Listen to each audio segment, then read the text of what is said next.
December 26th, 2020, one of my friends gifts me a game called The Witness, alongside the Stanley Parable Ultra Deluxe. Wait, that game comes out later. After researching the 2 achievements in The Witness and fearing for my life because RNG-based stuff can go die in a hole, I privated the game on my Steam library and played the Stanley Parable instead, which had its own form of hellish entertainment to go through. Over the next 4 years of my life as an epic gamer, I completed games that were much more difficult to beat in my eyes, like The 2 Sins of God, as well as The Words That Were Written by God. Friendly reminder that I am not religious. However, now that I'm older and my gamer skills have increased significantly, I thought it would be time to go back to try to beat The Witness again. With my main reason being that about a year ago, I played the much better parody game where you draw a penis and shoot doors with a shotgun, and I just wanted to compare it to its source material.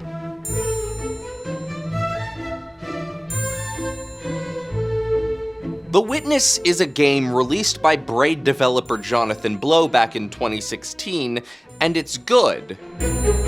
Maybe. I think. I'm gonna be honest, I beat this game in November, I'm recording this in March, and I still don't know what to think of it. The main gameplay is walking around a deserted island with no music or dialogue asterisk, solving hundreds upon hundreds of line puzzles. That's it. I mean, there's also these lasers that point towards a mountain, but they just show which sections of the game you've completed, and they're very slow.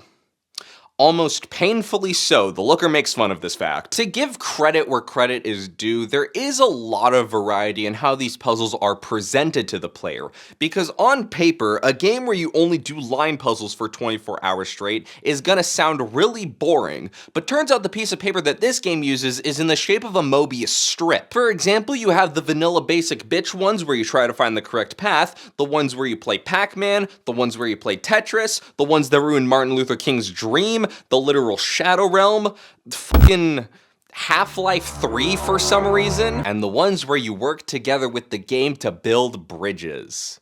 Dank bridges. I'm vaguely explaining how each of these mechanics work, but it really is an impressive feat that The Witness and other games like this can teach you these rules with no text or dialogue asterisk, even if this is where a big fundamental problem with the game lies. Since there's absolutely no text or dialogue asterisk in the game, if you don't understand one of the rules of the puzzles before the tutorial for that section ends, then you're just going to be stuck failing over and over again until you eventually give in and look up a guide like a little dumb bitch baby who can't play puzzle games correctly.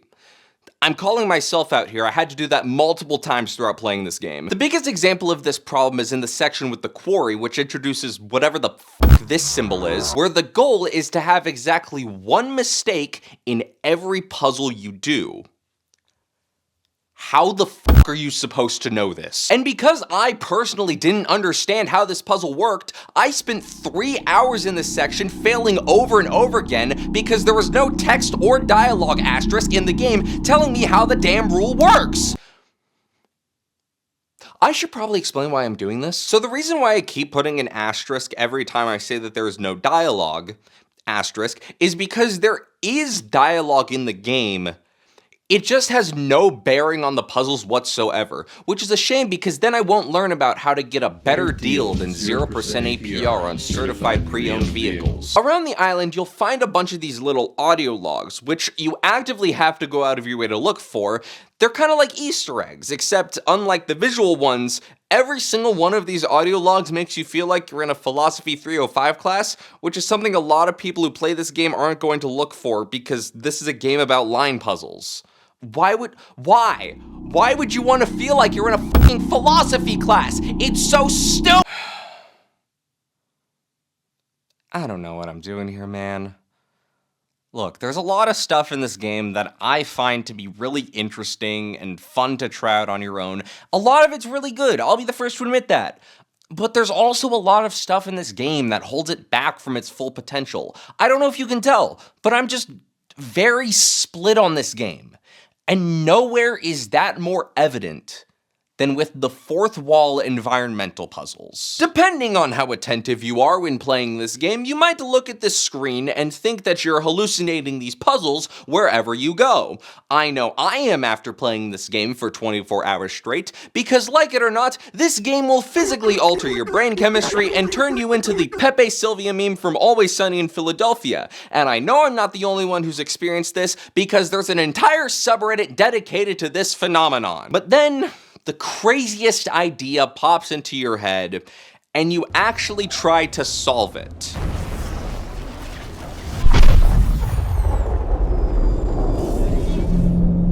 This is when you find out there's 135 of these fuckers left to find. Now, thankfully, Mr. John Witness is a merciful god, and all of these environmental puzzles are optional. And you can even track which ones you find thanks to these fancy little obelisks that you'll more than likely find as you walk around the island.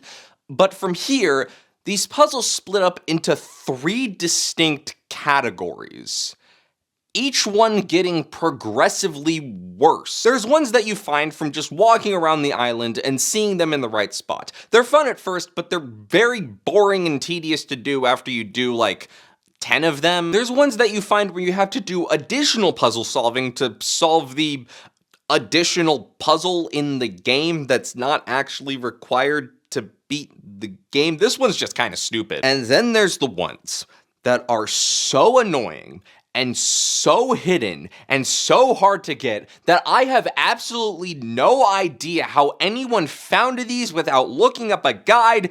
Game, I already beat your hard RNG-based challenge. Why is my prize having to wait for an hour looking at the total eclipse of the sun? No, you know what? F it. Let's talk about the challenge.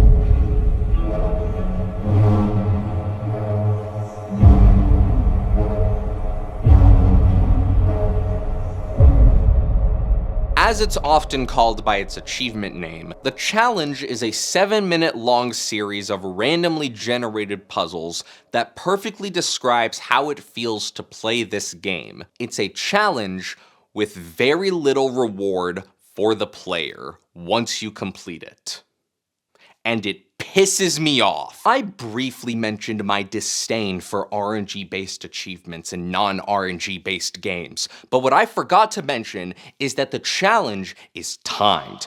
And when I say that it's 7 minutes long, I mean that you have only 7 minutes to defeat the RNG bullshit this game throws at you before it shuts down and you have to completely start over from the beginning. What's that? You wanted to pause the game so you could take more time on puzzles? Too bad. The challenge automatically restarts if you pause the game. Thought about tapping out as a way to take more time? Guess what? The game might be frozen, but the challenge is still ticking. And I know this because I tested this. Want to turn off the music so you don't feel more stressed listening to In the Hall of the Mountain King? Guess what? The game doesn't have any sound settings in its menu.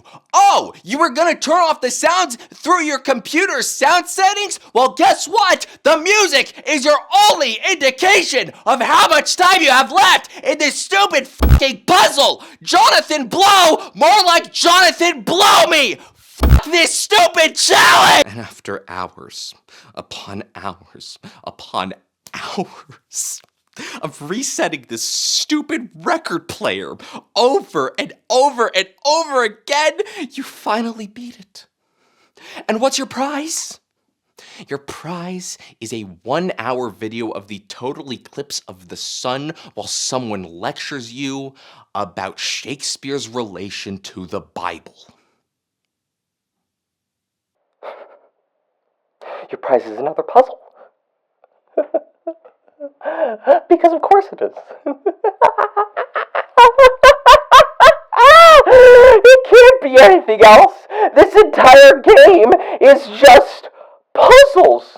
Because there can't be any other prizes, because the epiphany of solving the game is better than any achievements, yeah? Yeah? Well, fuck you, Jonathan Blow! If you really thought that, then why are there achievements in this game to begin with? Huh? You say it was for console certification, but guess what? Ubisoft exists, and they don't put achievements in any of their shit. So why did you do it? Huh? Why? Why? Why? Tell me, you coward! Why did you do it? Why did you do it? Fucking why?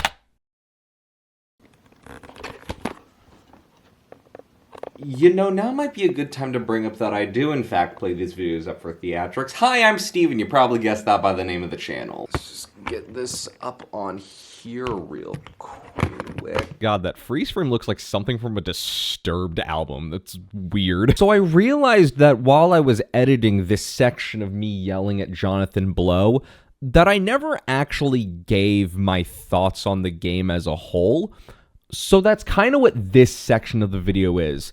And I can promise that it's going to be a lot more chill than this. The Witness is an interesting and compelling and very creative game, but I've also just come to realize that it's not the kind of game for me. I don't know if it was clear from watching the rest of this, but I am not the target demographic. When it comes down to it, I'm not smart enough to understand this game or what all the hidden subtext is, and I'm not patient enough to play through these puzzles without looking up a guide on the internet. I am admitting right now, I played this game very incorrectly. But from what I got, and from what I understood, and from all the videos I've seen either praising this game or hating on it to no avail, do I think The Witness is worth your time? My joke answer to that would be, well, that depends if you want to see line puzzles in your head for the rest of your life and go insane like I did, as evident by this screenshot right here. I don't know why this has become a core joke of this section, but my genuine answer is a lot more complicated than that. And I don't know if I want to say what it is. You shouldn't let some random person on the internet influence your opinion on a game that, for lack of a better word, you haven't witnessed yourself. Because games like The Witness were meant to be played on your own and with your own experience with these kinds of puzzles and challenges. And if you can enjoy something that someone else can't, then you should feel proud of that. So in the spirit of that belief, 5 out of 10. If you ignored my spoiler warning at the beginning, then please go play this game for yourself and see what you think. Who knows? You might like it.